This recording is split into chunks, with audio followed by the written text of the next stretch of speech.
al-Khattab radiallahu ta'ala anhu, il a mis autant de temps pour apprendre Surat al-Baqarah? Impressionnant, Wallahi al-Azim, impressionnant. Omar ibn Khattab radiallahu anhu, il se remet en question. Il va voir Hudhayfa ibn al-Yaman radiallahu anhu, ce compagnon qui a la liste des noms des hypocrites qui avait été donnée par le prophète sallam. Et il lui dit: est-ce que le messager d'Allah a évoqué mon nom dans la liste des hypocrites? Ça, c'est Omar. C'est un pieux, vertueux, qui se remet en question. Abdullah ibn Omar, le fils d'Omar ibn Khattab, également était très très très pieux. Et c'était un savant. Un jour, il y a un mendiant qui est venu taper à sa porte. Et Abdullah ibn Omar, il dit à son fils: donne-lui 1 dinar. Et lorsqu'il s'en alla, son fils lui dit: qu'Allah accepte de ta part, mon cher père. Il lui répondit: si j'apprends qu'Allah a accepté de ma part ne serait-ce qu'une prosternation ou l'aumône d'1 dinar, rien ne me serait préféré à la mort. Pourquoi il a dit ça? Parce qu'il a compris le sens de la parole d'Allah tabaraka wa ta'ala, où Allah azza wa jalla dit: innama yataqabbalu Allahu minal muttaqin, Allah n'accepte que de la part des pieux.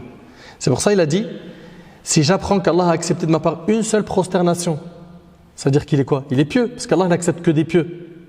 Et le paradis, il est réservé aux pieux. Vous suivez? Il a dit: si j'apprends qu'Allah a accepté de ma part une seule prosternation ou l'aumône d'1 dinar, alors il en serait heureux. Et il souhaiterait quoi? Mourir à ce moment-là. Subhanallah. Quelle compréhension profonde. Sufyan al-Thawri, rahimallah, il a dit: je ne me suis pas occupé d'une chose autant que de mon intention, car elle change tout le temps d'état. Il s'est concentré sur la réforme de l'intention. Pourquoi? Elle est toujours là à changer d'état. L'intention, elle change tout le temps d'état. Subhanallah. Et Sufyan al-Thawri, attention, c'était un grand nom, un grand savant parmi nos ancêtres. Vous savez, Hamdoun ibn Ahmad, qila li Hamdoun ibn Ahmad, ma balu kalam al-salaf anfa' min kalamina. On a dit à Hamdoun ibn Ahmad: pourquoi les paroles des prédécesseurs, des pieux prédécesseurs, sont-elles plus profitables que les nôtres? Vous écoutez s'il vous plaît, parce que la réponse elle est vraiment très importante. Pourquoi est-ce que les paroles de nos pieux prédécesseurs, elles sont plus profitables que les nôtres? قال لأنهم تكلموا لعز الإسلام ونجاة النفوس ورضاء الرحمن ونحن نتكلم لعز النفس وطلب الدنيا وقبول الخلق. اللهم احفظنا يا رب. On a dit à Hamdoun ibn Ahmad: pourquoi les paroles des pieux prédécesseurs sont-elles plus profitables que les nôtres? Il répondit: car ils les ont dites pour donner de la noblesse à l'islam. Vous écoutez? Pour donner la victoire aux âmes et pour la satisfaction du tout miséricordieux. Alors que nous parlons pour chercher l'honneur des âmes, pour avoir ce bas monde et pour obtenir la satisfaction des créatures. كان الفضيل بن عياض رحمه الله يقول: إذا كان يسأل الصادقين عن صدقهم مثل إسماعيل وعيسى عليهم السلام فكيف بالكذابين من أمثالنا. Il disait: si le jour dernier on questionnera les véridiques tels que Ismaïl et Isa, que la paix soit sur eux, c'est des prophètes. Il a dit: si le jour du jugement on va questionner des véridiques comme eux, il a dit: qu'en sera-t-il des menteurs comme moi? Subhanallah. Un parmi nos savants, des pieux prédécesseurs, il a dit à un de ses élèves en lui faisant une recommandation: mon cher fils, ne sois pas impressionné par le grand nombre de gens autour de toi, car ces derniers ne voient que ce que tu laisses apparaître de toi, ton côté apparent, alors qu'Allah voit ton cœur. C'est-à-dire que demain, supposons que Allah tabaraka wa ta'ala te permet de faire la da'wa, de faire le bien, et que tu réunis beaucoup de monde, que cela ne touche pas ton nafs, ton ego.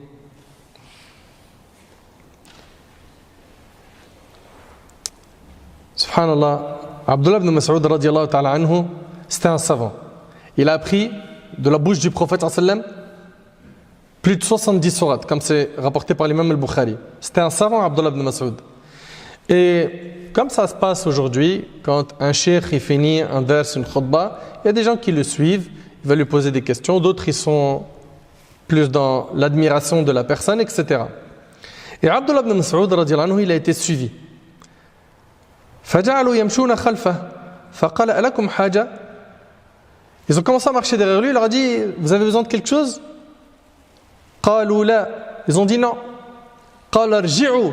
Il a dit partez, ne me suivez pas. فإنها ذلة للتابع وفتنة للمتبوع. Il leur a dit c'est une humiliation pour vous que de me suivre de cette manière, et c'est une tentation pour moi grande que de me faire suivre par un tel nombre. Et Abdullah ibn Mas'ud, ce même homme, radiyallahu anhu, ce compagnon, il disait subhanallah, si vous saviez de moi ce que je sais, vous m'auriez versé de la terre sur ma tête. Subhanallah. Muhammad ibn Wasi' rahimahullah a dit si les péchés avaient une odeur, personne ne m'aurait approché tellement mon odeur aurait été mauvaise. Ibn al-Jawzi rahimahullah, il a été la cause de beaucoup de conversions en islam. Une fois, il dit lui-même, j'étais assis à faire un cours de religion et ce sont des milliers de personnes qui étaient devant lui. Et je veux que tu essayes d'imaginer l'effet que ça fait à quelqu'un qui prêche, il a des milliers de personnes devant lui. C'est quelque chose de dur à gérer pour le nafs, pour l'ego. Ibn al-Jawzi a dit pendant mon discours, j'ai senti les cœurs s'adoucir et les larmes couler. Vous avez compris, c'est-à-dire quoi? Son discours, il a de l'effet. Oui ou non? Toute la mosquée, elle était en larmes. Ses paroles sont poignantes et touchantes. Et là, il a dit, je me suis mis à dire, quel serait ton état s'ils sont sauvés et que tu périsses? Quel serait ton état s'ils sont sauvés et que tu périsses? Comment ferais-je s'ils obtiennent la victoire et que je péris? Suite à cela, il s'est adressé à Allah avec un cœur plein de recueillement, plein de crainte pour Allah subhanahu wa ta'ala. Et il a dit quoi? Il a dit Seigneur, écoutez bien.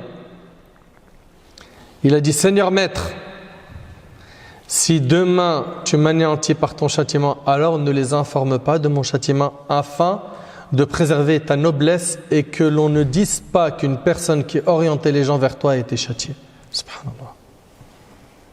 Je répète, Seigneur maître, si tu m'anéantis par ton châtiment, alors ne les informe pas de mon châtiment afin de préserver ta noblesse et que l'on ne dise pas qu'une personne qui orientait les gens vers toi a été châtiée. C'est impressionnant. Omar radiyallahu ta'ala anhu, il disait je ne me soucie pas de la réponse à mon invocation, mais plutôt je me soucie de l'invocation en elle-même. Invoque bien. Demande bien à Allah subhanahu wa ta'ala. Nos pieux prédécesseurs, c'était des gens qui transpiraient la sincérité. Et ça se voit dans quoi? Leurs paroles et leurs actions. Quand on voit par exemple que l'imam Shafi'i rahimahullah dit وَدِدْتُ أَنَّ النَّاسَ تَعَلَّمُوا هَذَا الْعِلْمُ وَلَا يُنْسَبْ إِلَيَّ شَيْءٍ. Écoutez bien, il dit j'aurais aimé que les gens apprennent toute ma science sans que je sois mentionné. Ils vont apprendre la science de Shafi'i rahimahullah et son nom, il n'est pas évoqué. Il aurait aimé ça. Et aujourd'hui, on fait du forcing pour notre nom soit la référence dans toute chose. On veut placer notre nom partout. Il disait فَأُوجَرْ عَلَيْهِ وَلَا يَحْمَدُونِي. De cette manière, je serai récompensé sans recevoir d'éloge. Subhanallah. Allahu Akbar. Pour lui, l'essentiel, c'est quoi? Vous avez compris? C'est que la religion d'Allah subhanahu wa ta'ala se propage. Son nom n'est pas important dans l'histoire.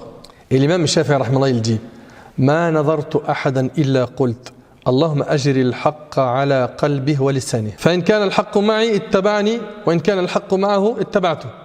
Écoutez ce qu'il dit. Il dit je n'ai jamais débattu avec quelqu'un.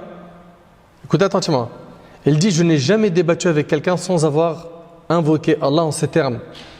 Oh Allah, accorde-lui de penser la vérité avec son cœur et de la prononcer avec sa langue. Tu arrives à imaginer quand tu débats avec quelqu'un, tu fais une invocation pour que ton interlocuteur il prononce la vérité? Mais c'est extraordinaire. C'est impressionnant, c'est vrai ou pas? Aujourd'hui, les gens, quand ils débattent, Qu'est-ce qu'ils veulent? Ils veulent avoir raison même si la cause qu'ils défendent, elle est mauvaise. Je ne veux pas, moi, avoir tort. Tout ça, c'est des problèmes de nafs. Vous savez, le fait de ne pas réussir à éduquer son ego, c'est un vrai problème pour apprendre la religion. Comme ton nafs s'est gonflé, tu n'acceptes pas le conseil. Tu n'acceptes pas qu'on te remette en question.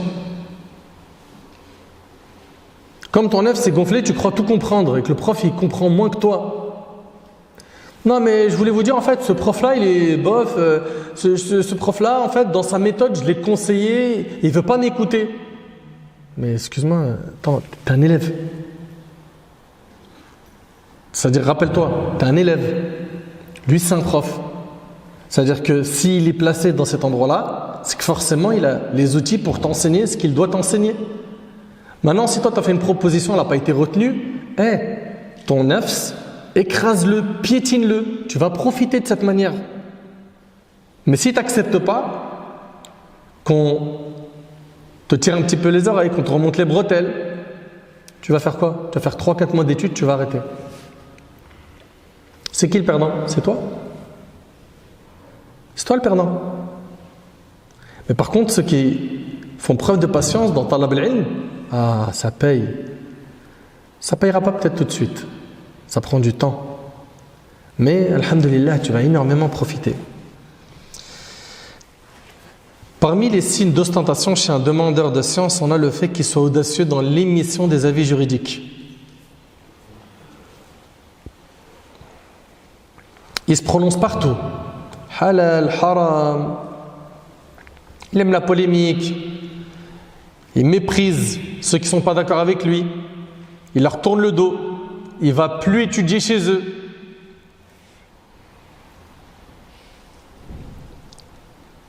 Subhanallah. Toute personne qui est sincère, elle s'éduque à fond. Et elle se comporte de la meilleure des manières avec son professeur. Et il ne s'avance pas pour dire halal, haram, il fait des fatwas, il répond. Non. Il a de la retenue. Il sait dire la adri, je ne sais pas. Il sait dire Allahu a'lam. Allah seul sait. Mais certains, ils n'aiment pas ça. Pourquoi? Parce que dire la adri, c'est en quelque sorte, pour certains, mais c'est la honte. C'est-à-dire je ne sais pas et tout. Ils vont dire je ne sais pas. Oui, et alors? Omar ibn Khattab, pendant qu'il était sur le minbar en train de faire la khutbah, le discours du vendredi, un homme lui dit « Réponds-moi au sujet de ma question ». Après sa question, Omar lui a dit « Je ne sais pas ». L'homme reprit en disant « Est-ce une place méritée par celui qui ne sait pas ?» Il dit ça à qui? À Omar ibn Khattab. L'homme a voulu dire « Mais attends, tu es sur le minbar, comme le prophète sallam. Tu es censé tout connaître. » Omar lui dit « Effectivement, c'est une place occupée par celui qui ne connaît pas. » Et il le dit, celui qui connaît est le miséricordieux qui s'est établi sur son trône. Le prophète sallam a été interrogé sur l'heure. Et qu'est-ce qu'il a dit? Celui qui est interrogé n'en sait pas plus sur elle, sur l'heure du jour du jugement, que celui qui l'interroge, rapporté par Muslim. Les compagnons, ils ont déjà dit, je ne sais pas. Abdullah ibn Omar, radiallahu anhuma, il a été questionné et il a dit la adri. Abdullah ibn Omar, il s'est félicité d'avoir dit, je ne sais pas. Il s'est félicité. Il était content de pouvoir dire je ne sais pas.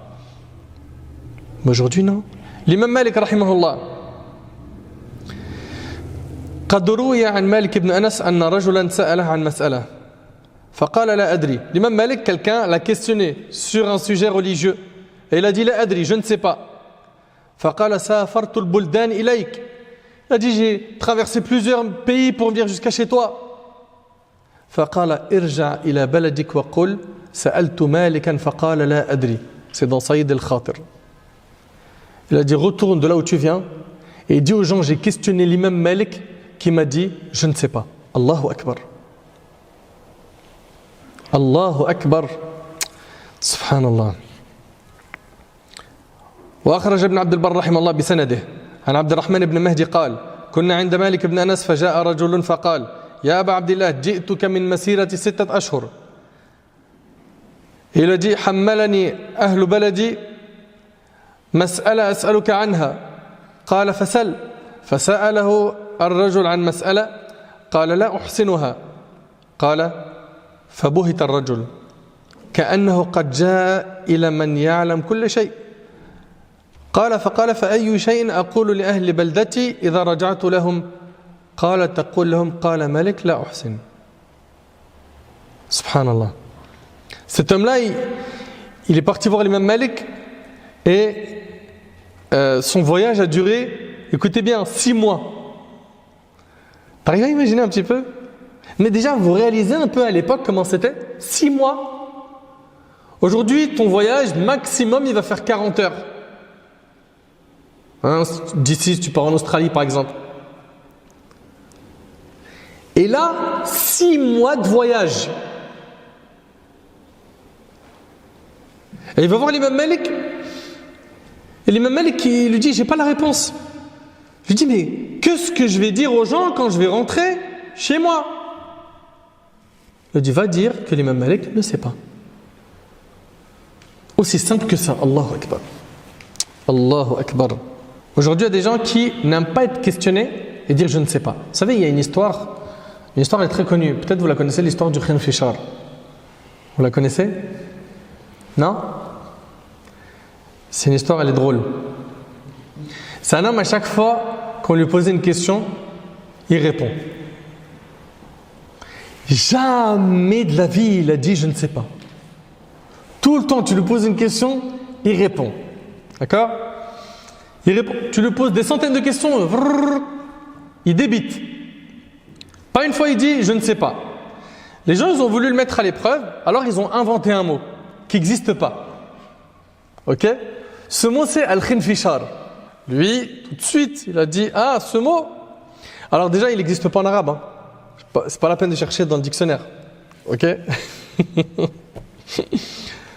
Je précise que ce mot n'existe pas. Lui tout de suite, ce pseudo-cheikh, il a été dévoilé. Il a dit un khinfishar. Une plante qui pousse au Yémen, qui a une bonne odeur. D'ailleurs, le poète a dit, et il a inventé un vers de poésie avec le mot khinfishar. Il est vif. Après, il leur a dit, Daoud al-Antaqi a dit que c'est utile de l'utiliser pour telle et telle maladie, et il débite, hein, il est là, il est dans son truc. Et après, il a poursuivi en disant, notre noble prophète a dit au sujet du Khinfishar dans un hadith authentique. Et là, les gens lui ont dit, arrête-toi, menteur! Tu as menti sur les poètes, tu as menti sur les plantes du Yémen.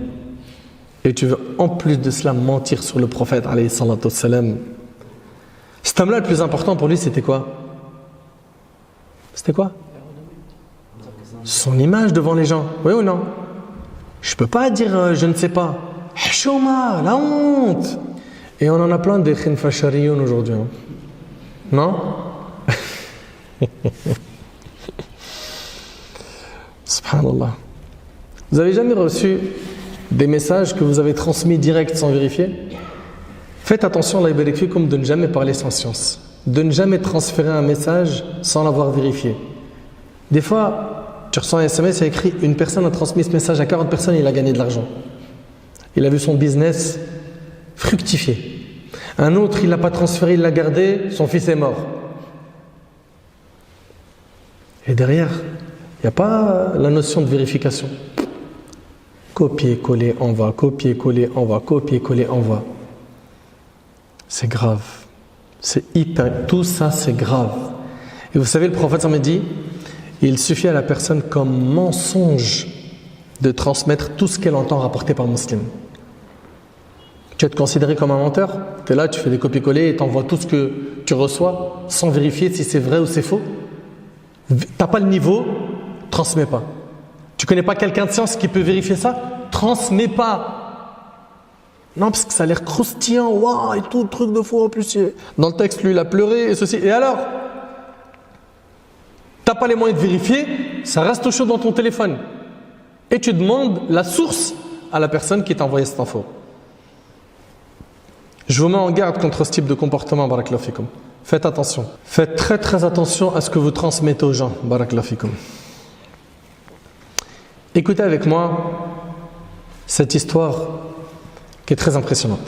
L'imam Subki, rahimahullah, il rapporte que l'imam Abu al-Hassan al-Mawardi, Ali ibn Muhammad, il a été dit qu'il n'a jamais montré les livres qu'il avait écrits pendant qu'il était vivant. Pendant toute sa vie, il avait caché sa science. Il écrivait des livres, il les cachait chez lui.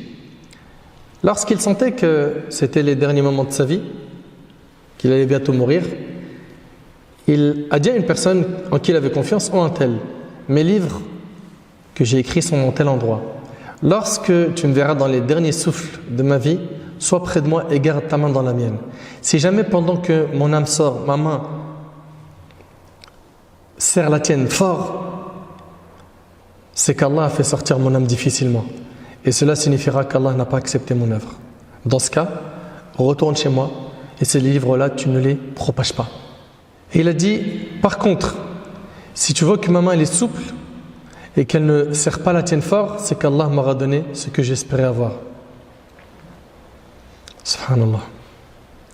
C'est seulement après sa mort que ces livres ont vu le jour et que son histoire fut connue. Abdullah ibn Mas'ud radiyallahu anhu, en faisant une recommandation aux demandeurs de science, il a dit: soyez les sources de la science, les luminaires de la guidée, les casaniers de vos demeures, les lumières de la nuit et les rénovateurs des cœurs. Ainsi, vous serez connus par ceux qui sont dans les cieux et ignorés par ceux qui se trouvent dans ce bas monde. Nos ancêtres, fuyaient la célébrité. Et aujourd'hui, beaucoup de gens la recherchent. Daoud al-Ta'i disait: fuyez les gens comme vous fuyez le lion. Subhanallah. Écoutez avec moi cette histoire de Abdullah ibn Mubarak. Elle est vraiment impressionnante et on est bientôt arrivé à la fin. Abdullah ibn Mubarak, rahimahullah, avait une maison à Marou. Dans cette maison, il y avait tous les savants du hadith, du fiqh, du tafsir. Il voyagea donc à Marou, qui est une ville du Turkménistan. Il prit une petite maison. Dans cette petite maison, un de ses élèves lui rendit visite. Cet élève s'appelait Al-Hassan. Lorsqu'il lui rendit visite, il le trouva dans une petite maison et il s'aperçut que personne ne le connaissait. Il était inconnu par les gens. Alors que là où il était, tout le monde le connaissait. L'élève dit à son cheikh: oh Abu Abdurrahman, ne regrettes-tu pas ton pays, sachant qu'ici personne ne te connaît? T'es mieux là-bas. Et qu'est-ce qu'il a dit? Il a dit: justement, je me suis enfui de ce que tu aimes, à savoir les éloges. Et je suis venu dans un endroit où personne ne me connaît. L'homme dit à son cheikh: c'est donc ton opinion? Il lui a dit oui. L'homme reprit: mais pourquoi cela, ô imam? Son cheikh lui a dit: à chaque fois que les gens avaient un problème, ils venaient me voir. Ils disaient entre eux: allez voir Ibn al-Mubarak pour poser des questions. Tout cela a fait que je me suis enfui de cet endroit. Puis Al-Hassan sortit avec Ibn al-Mubarak. En chemin, Ibn al-Mubarak a eu soif. Dans un endroit, les gens étaient en train de boire de l'eau. Ibn al-Mubarak, il se rapproche, les gens ne le reconnaissent pas, ils le bousculent. Ok? Et la personne qui est avec le savant, il lui dit: mais t'as vu? T'aurais été là où tu habites, t'aurais pas eu cette bousculade, le verre d'eau il serait venu jusqu'à chez toi, hein, apporté avec beaucoup d'amour, beaucoup de tendresse, beaucoup de douceur. Et là, regarde. Et il a dit quoi? Il a dit: la vie ne doit être que comme cela, lorsqu'on n'est ni connu ni honoré. Subhanallah. Mon frère, ma sœur, si notre demande de science elle est faite pour Allah, qu'on est sincère, Allah tabarak wa ta'ala, il va bénir ce ilm. Et il y aura des fruits sur toute cette science, c'est la mise en pratique de la religion d'Allah. Pour récapituler, une personne sincère, elle demande la science pour Allah. Une personne sincère apprend pour mieux pratiquer. Une personne sincère accepte la vérité lorsqu'elle lui est exposée. Elle ne s'entête pas, elle ne fait pas preuve d'orgueil. Une personne sincère recherche uniquement l'agrément d'Allah. Une personne sincère n'étale pas ses bonnes actions. C'est plutôt une personne discrète. Une personne sincère n'est pas celle qui se fâche quand dans l'assemblée, il y a une personne plus savante qui prend la parole. Non. Une personne sincère ne recherche pas la notoriété, que les gens le reconnaissent et le suivent dans la rue, tout ça, ça ne fait pas partie de ses objectifs. Une personne sincère, l'éloge et la critique non construite n'ont pas d'effet sur elle.